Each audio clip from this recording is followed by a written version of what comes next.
Simply turn the feeder up. Okay, this is a typical number 10 envelope setup on the straight shooter LF12. It is important that the feeder is feeding consistently before you roll it into place with the printer. When the feeder is set up properly and an envelope is pulled from the end of the feeder, the envelope should be running down the track consistently here with a gap between the envelopes. This is a typical setup with the number 10 envelope.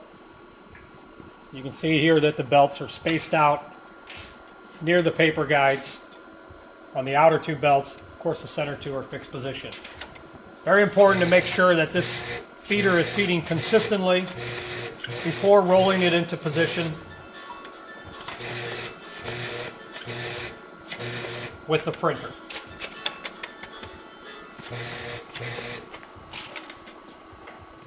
At this point, this lever is locked. Just for setup, when in position with the printer, the lever must be loose so that the table floats up and down. Open the bypass tray on the printer. Turn the power to the feeder off. Remove the first envelope from the acceleration table. Lift the table up, sliding into position over the bypass tray. At about this point, lower the table into the bypass tray and position it all the way forward into the tray. The height of the feeder stand should be such that these blue belts underneath the table ride just above the top portion of the bypass tray. Approximately a 1/4 inch gap should be sufficient.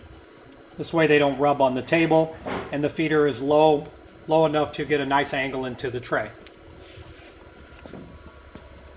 Power the feeder up, presenting an envelope underneath the feed roller on the printer. Make sure the locking lever is loose. When you press online on the printer, the bypass tray will lift the feed table up to the feed roller, presenting the envelope. The small weights on the steel strap help to drive the envelope into the feed roller. These straps, as you see, should be positioned over the blue transport belts.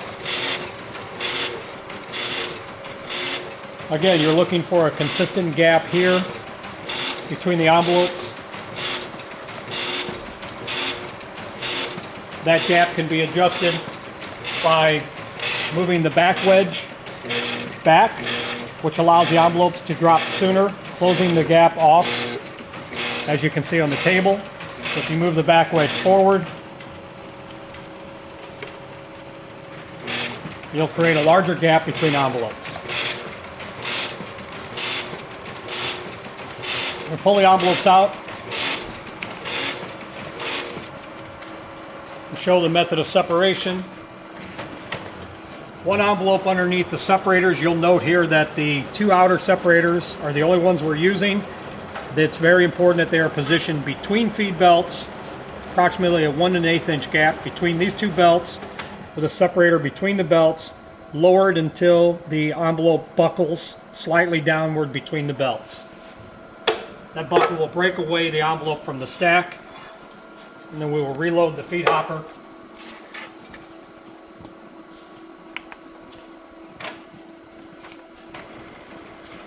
Start the printer up again.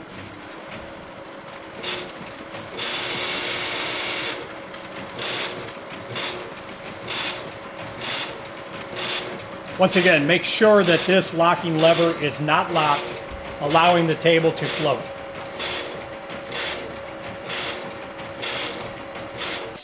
And do the